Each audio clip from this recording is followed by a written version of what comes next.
하나님께 구원해 주심을 감사하며 영광의 박수 올려드립니다. 할렐루야.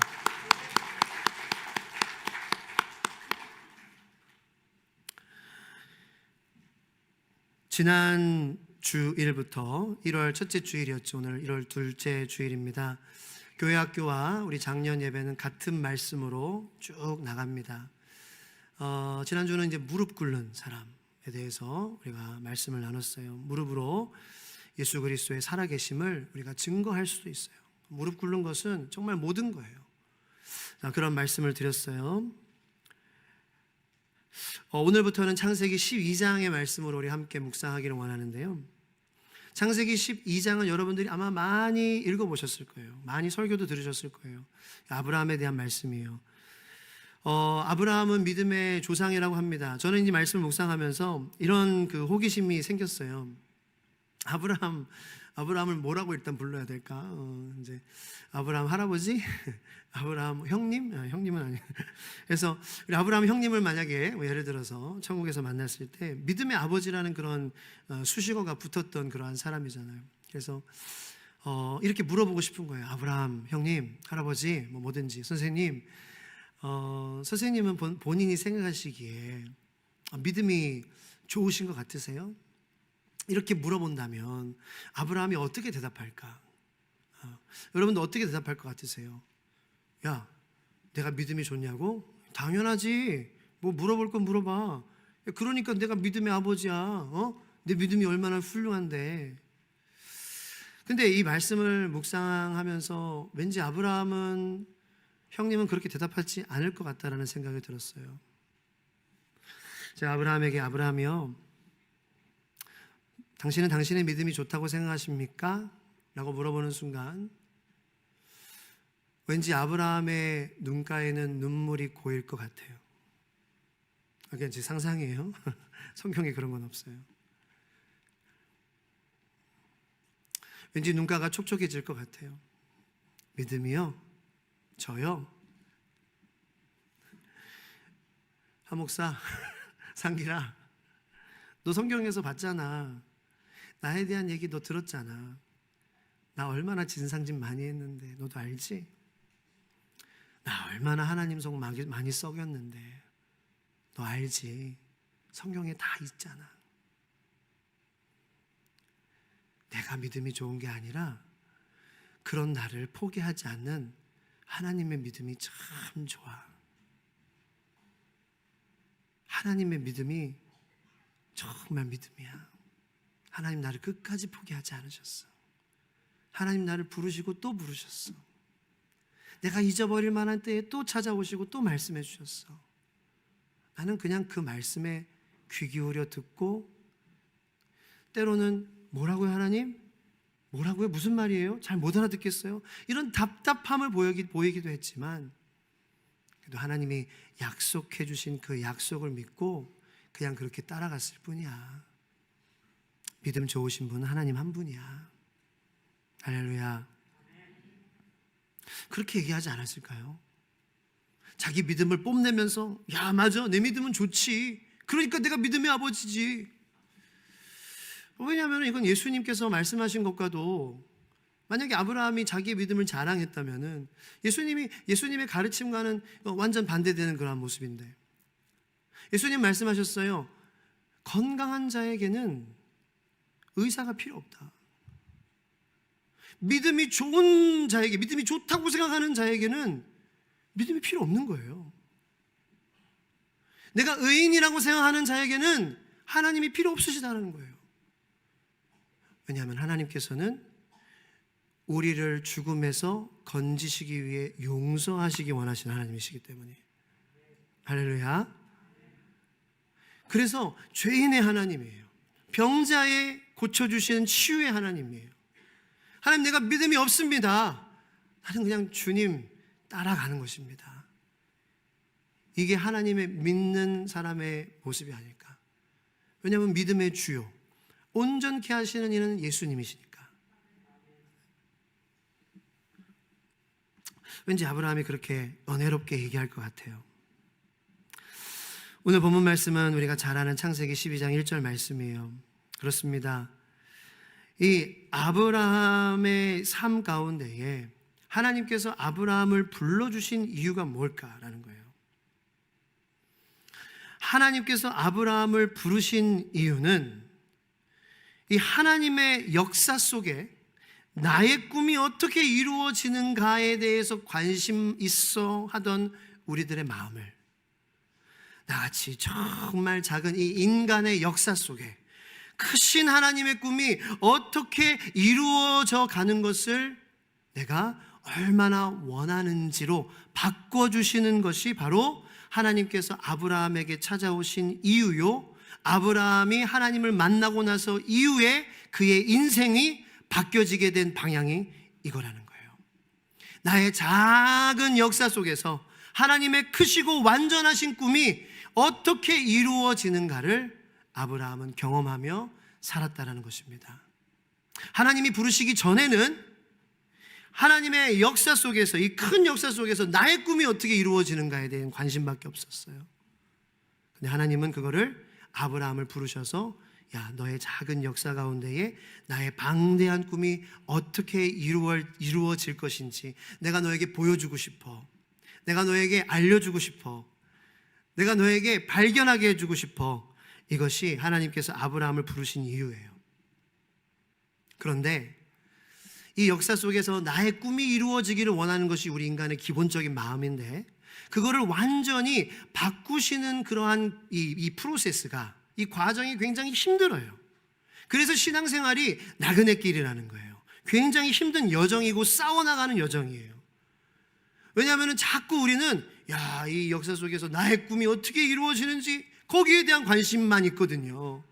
그런데 나의 이 작은 역사 속에서 하나님의 크신 꿈이 이루어지는 것을 원합니다라고 이 바꿔져가는 과정이기 때문에 힘든 거예요.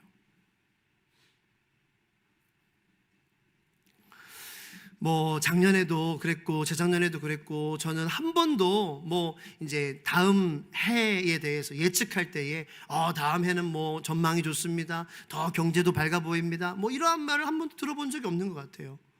여러분들도 그렇게 생각하실 것 같아요. 항상 해마다 다음에는 좀 더 어려워질 것 같아요. 다음에는 좀 뭐가 더 안 좋을 것 같습니다. 뭐가 더 상승할 것 같습니다. 물가가 오를 것 같습니다. 봉급은 똑같을 것 같습니다. 이런 식으로 더 어려워진다고 해요. 작년도 그랬어요.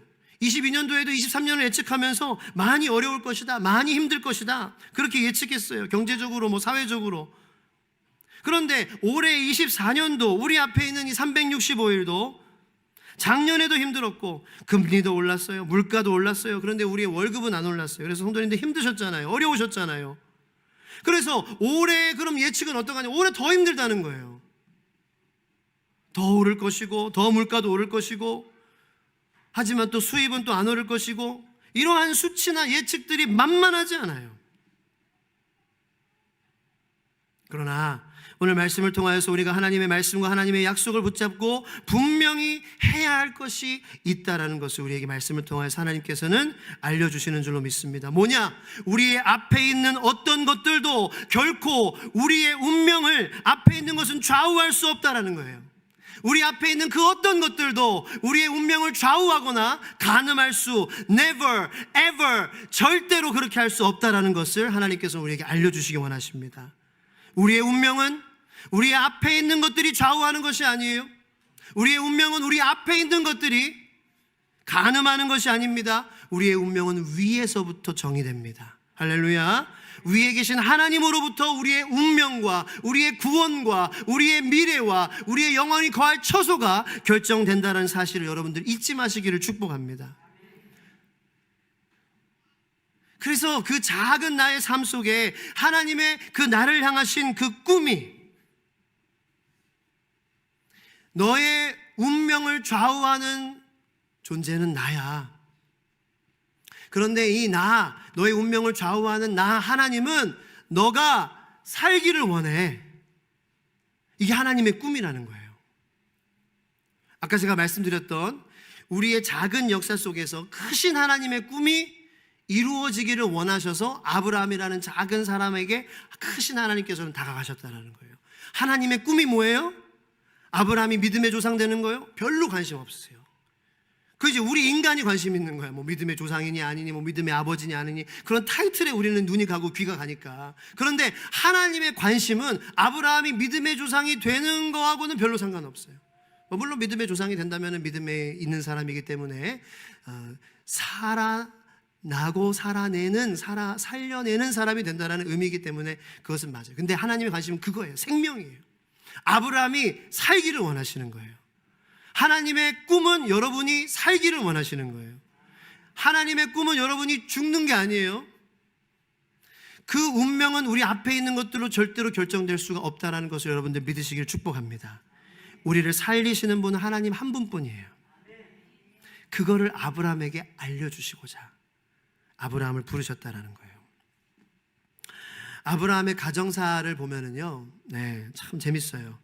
자, 일단은 아브라함에 대한 이 가정사는 우리가 성경의 뭐 구약이나 신약 많이 두루두루 찾아볼 수 있는데, 대표적으로 제가 몇 구절 같이 한번 찾아서 읽도록 하겠습니다. 화면에 사도행전 7장 먼저 2절로 3절까지의 말씀을 다 같이 이렇게 스데반 집사님의 설교예요. 순교 당할 때에 그때 이 설교를 하셨어요. 설교 처음 부분입니다. 다 같이 읽겠습니다. 시작.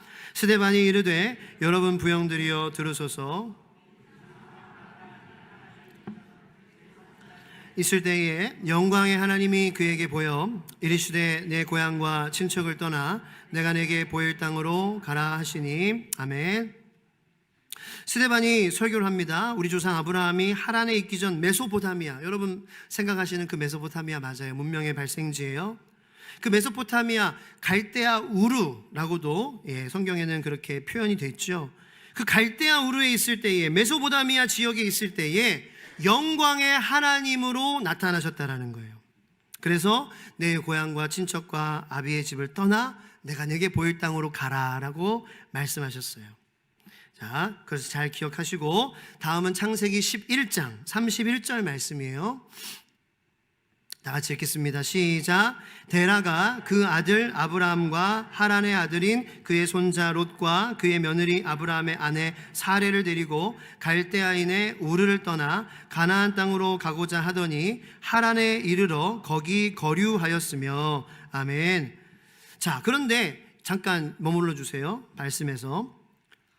자, 그래서 떠났대요. 떠났는데 그 이동한 주도권이 누구에게 있었다 그래요? 데라에게 있었대요. 신기하네. 이상하네. 하나님이 메소포타미아 갈대아 우르 지역에서 영광의 하나님으로 아브라함에게 나타나셨는데, 아브라함이 이사하는 것에 이동의 주도권을 잡은 것이 아니라 이 데라, 아브라함의 아버지가 주도권을 갖고 지금 하나님께서 말씀하시는 땅으로 이동하는 모습을 창세기 11장 31절, 오늘 읽은 본문 12장 1절에 바로 전에 있는 말씀에서 우리는 찾아보게 됩니다. 왜 이동의 주도권이 데라에게 있었을까요? 하나님은 아브라함에게 나타나셨는데. 자, 그거에 대해서 우리가 살펴봅니다. 자, 이 여호수아 24장 2절 말씀을 다 같이 한번 읽어보겠습니다. 이건 여호수아의 설교예요. 시작.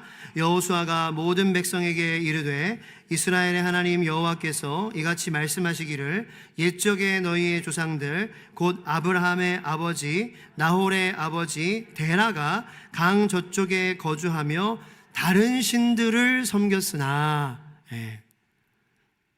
마지막에 데라가 뭐를 섬겼다고요? 다른 신들을 섬겼다는 거예요. 즉 영광의 하나님께서 아브라함에게 나타나셨어요. 그런데 아브라함은 자신의 아버지이자 많은 신들을 섬기고 있던 데라, 즉 그의 영적인 지도자이기도 합니다. 데라에게 의논한 거예요. 아버지, 여호와라는 하나님이라고 하는 그러한 신이 제게 나타나서 이렇게 분명히 내가 너에게 명령하는 저 가나안 땅으로 가라 라고 분명히 나에게 말씀하시는 것을 들었습니다. 아버지 데라요, 어떻게 하면 좋을까요? 이렇게 데라에게 말했던 것 같아요. 데라는 하나님을 몰랐어요. 여호와 하나님을 몰랐어요. 그는 다른 신들을 섬기는 그러한 사람이었어요. 영광의 하나님의 그 부르심, 그 부르심에 대한 의미는 몰랐지만 이거 왠지 안 들으면 안 될 것 같아 라는 그러한 마음이 들었었나 봐요. 데라가 가족들에게 명령합니다. 우리 짐을 꾸립시다. 그리고 아브라함 우리 아들이 들은 그 여호와 하나님이라는 신이 말씀해 주신 그 말씀대로 한번 가봅시다 라는 그러한 명령으로 그곳을 떠나게 된 거예요. 그런데 떠나다가 하란이라는 곳에 주저앉습니다. 하란이라는 곳은 강을 건너기 전 지역이에요. 우리가 읽은 여호수아 24장 2절 말씀 다시 한번 보여주실까요? 나홀의 아버지 데라가 강 저쪽에 거주하여 다른 신들을 섬겼다라고 나오죠. 그죠? 그러니까 하란이라는 곳은 강을 건너기 전의 지역이라는 거예요. 왜 강을 쉽게 건너지 못했을까요? 그 당시에 강을 건너거나 바다를 건너면 뭔가 우리가 알지 못하는 다른 차원의 세계가 있다고 사람들은 믿었기 때문이에요. 그래서 두려웠죠. 무서웠죠. 그렇게 하란에서 머뭅니다. 그런데 거기서 아브라함의 아버지인 데라가 죽어요. 데라가 죽자 아브라함이 하란을 떠나게 돼요. 그게 오늘 12장 1절의 말씀이에요.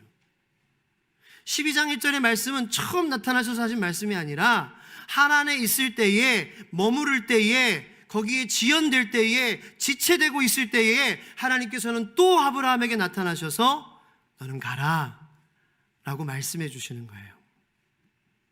참 신기하게도 데라 아버지의 데라의 이름의 뜻은 지연시키는 자래요. 지체시키는 자래요. 지체하게 하는 자래요. 오늘 본문 말씀은 하나님께서 갈대아 우르에서 영광의 하나님으로 나타나셔서 아브라함에게 가라, 떠나라 라고 명령하시지만 떠나지 못하고 있는 아브라함에게 다시 찾아오셔서 하시는 말씀이에요. 하나님께서는 아브라함에게 어디를 떠나라고 말씀하시는 걸까요? 이 말씀은 우리에게도 주시는 말씀이기도 하거든요. 그러면 세종시를 떠나 이사 가라고 하시는 말씀일까요? 아니에요.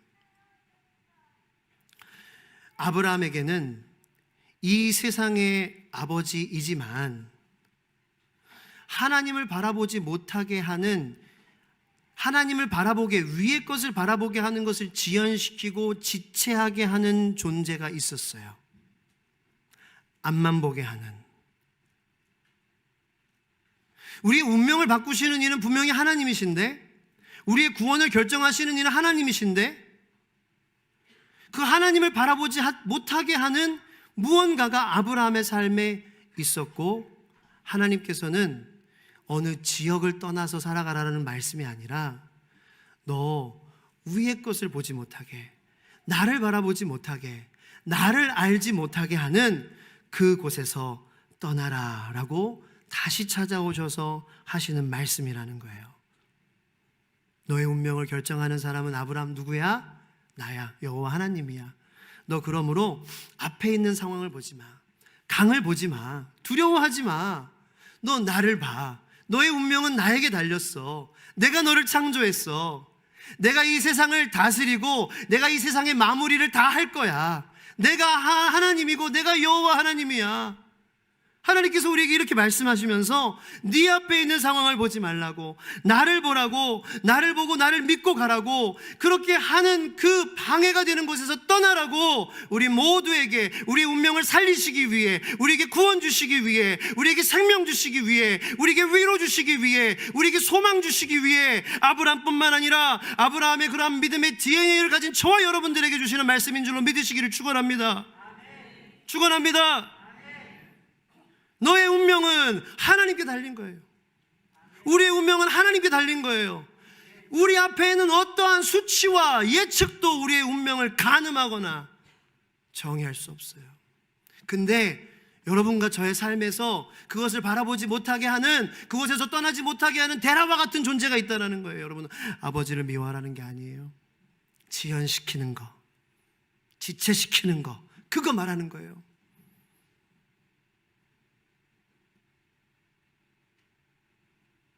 거기서부터 떠나라는 거예요. 뭘까요? 그래서 우리가 묵상하는 거예요.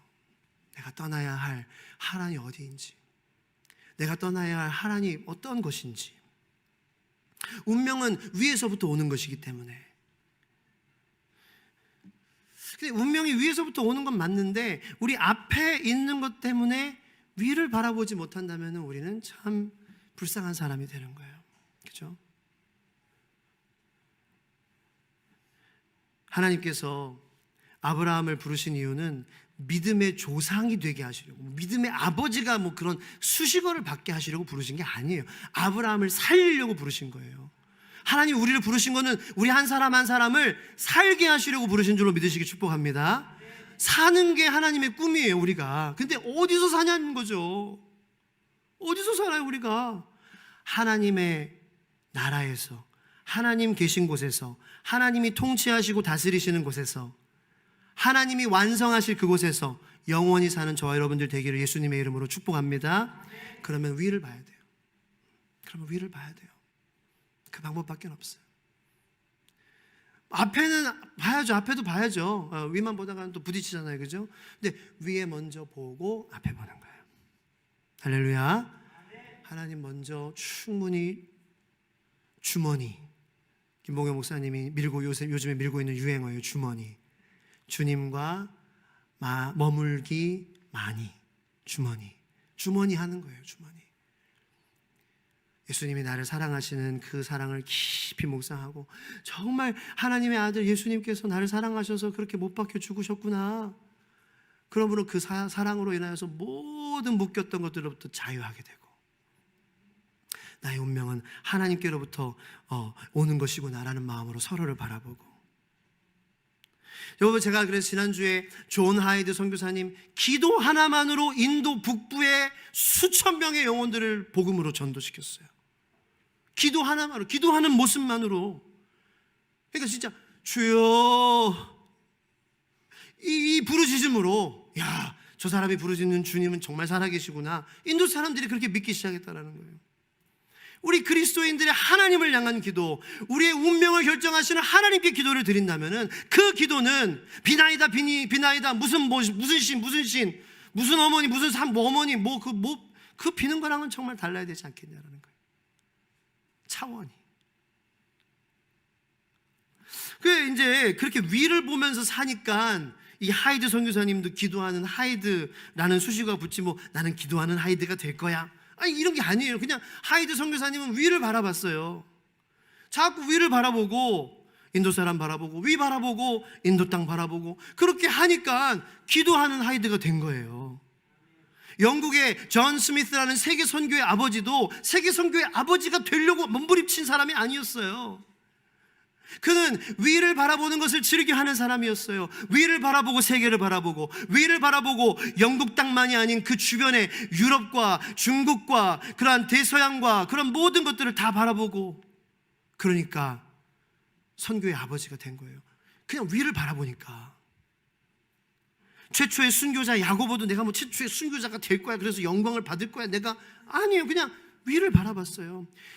나를 대적하고 예수님을 모욕하고 복음을 전하는 것에 위협하는 그러한 사람들 앞에서 내가 두렵고 떨리고 내 목숨이 지금 달아날까, 내 목숨이 달아날까 두려운 마음이지만 그 앞을 바라보지 않고 내 운명은 하나님께서 결정하신다. 위를 바라봤어요. 그러니까 최초의 순교자라는 타이틀이 주어진 거예요. 수식어가 붙게 된 거예요. 믿음의 순교자 스데반도 마찬가지입니다. 하나님의 마음에 합한 자라고 불리는 다윗도 마찬가지예요. 내가 하나님의 마음에 합한 자가 돼야지. 아니요, 그냥 자꾸 위를 봤어요. 위를 보고 내 상황을 보고, 위를 보고 나를 죽이려고 하는 사울을 보고, 위를 보고 이런 것을 보고 저런 것을 보고. 그러니까 하나님의 마음에 합한 자라는 수식어가 그 다음 다윗을 이어서 그 우리의 작은 역사 속에서 하나님의 영원한 꿈이 이루어지기를 간절히 소망하는 믿음의 후손들로부터 그런 칭함을 받게 된 것뿐이에요. 그럼 뭐예요? 우리도 한번 따라해 봅시다. 우리도 위를 바라보자. 그리고 앞을 바라보자. 그렇게 살면 여러분들 하나님께서 주신 은사, 여러분들 하나님께서 주신 그러한 특별한 여러분들의 하나님께서 주신 그러한 장점, 그런 것들에 부합하는 믿음의 수식어가 우리가 원하지 않아도 뭐 그게 중요한 건 아니겠죠. 하지만 뭐 예를 들어서 뭐 무릎으로 승부한 하집사 뭐 이런 거예요. 이런 거. 끝까지 주님 마음 품은 뭐 김보경 사모 뭐 이런 식으로 목사. 뭐 그건 중요한 건 아니에요. 그래서 자꾸 위를 보고 모두 하이드 다 영광의 하나님이 부르셨어요. 진상짓 많이 한 사람들이에요. 그런 사람이지만 하나님의 말씀에 의지해서 하나님에 머물고 있는, 아직도 앞만 보고 우왕좌왕하며 갈피를 잡지 못하고 애쓰며 살아가고 있는 그런 우리들을 찾아오시는 하나님의 음성에 귀 기울이며 하나님의 말씀에 의지하여 한 걸음 한 걸음 내가 하나님을 바라보지 못하게, 위를 바라보지 못하게 하는 그 떠나야 할 곳이 어디인지 고민하며 나아가는 성도님들의 삶 가운데에 하나님의 운명과 꿈이 이루어지게 되기를 예수 그리스도의 이름으로 축복합니다. 하나님의 꿈은 내가 사는 거예요. 따라해보세요. 하나님의 꿈은 내가 사는 것이다. 내 가정이 사는 것이다. 내 자녀가 사는 것이다. 위를 바라보자. 한 가지 말씀만 우리 같이 읽고 기도하기 원해요. 골로새서 3장 1절로 3절 말씀이에요. 우리 말씀이 우리 한 주간의 우리의 삶 가운데 우리의 심령에 새겨지게 되기를 축복합니다. 여러분, 한 주간의 삶 가운데 하나님이 왜 한 주를 주실까요? 오늘 말씀에 우리가 의미를 얻는다면 떠나라고 주신 거예요. 뭐 어디서 떠나라고? 앞만 보고 사는 삶에서 떠나라고. 우리의 운명을 결정하시는 이는 하나님이시라고. 하나님 바라보며 우리가 떠나야 할 곳에서 떠나가는 삶이 되기를 예수님의 이름으로 축복합니다. 그렇게 나가는 게 아브라함의 삶이었어요. 그게 신앙생활이고요. 이게 힘들어요. 하지만 하나님은 철저하게 손해보시지 않는 하나님이십니다. 하나님의 꿈, 하나님의 운명을 의지하고 바라보는 자, 그 자에게 하나님께서 반전의 역사, 운명을 하나님께서 주어주고 계시다. 여러분 마음 가운데 새 소망이 일어나게 될 줄로 믿습니다. 새 헌신이 일어나게 될 줄로 믿습니다. 새 찬양이 주님께 올려드리게 될 줄로 믿습니다. 새 고백이 주님께 이루어드리게 될 줄로 믿습니다. 정말 처음 주님 만난 것보다 더 뜨겁게 주님과 사랑하는 그러한 관계로 들어가시기를 예수님의 이름으로 축복합니다. 골로새서 3장 1절 3절 말씀 같이 읽겠습니다. 시작. 그러므로 너희가 그리스도와 함께, 보여주세요. 다 같이 시작. 그러므로 너희가 그리스도와 함께 다시 살리심을 받았으면 위의 것을 찾으라. 거기는 그리스도께서 하나님 우편에 앉아 계시느니라. 위의 것을 생각하고 땅의 것을 생각하지 말라. 이는 너희가 죽었고 너희 생명이 그리스도와 함께 하나님 안에 감추어졌음이라. 아멘. 불 꺼주시고요.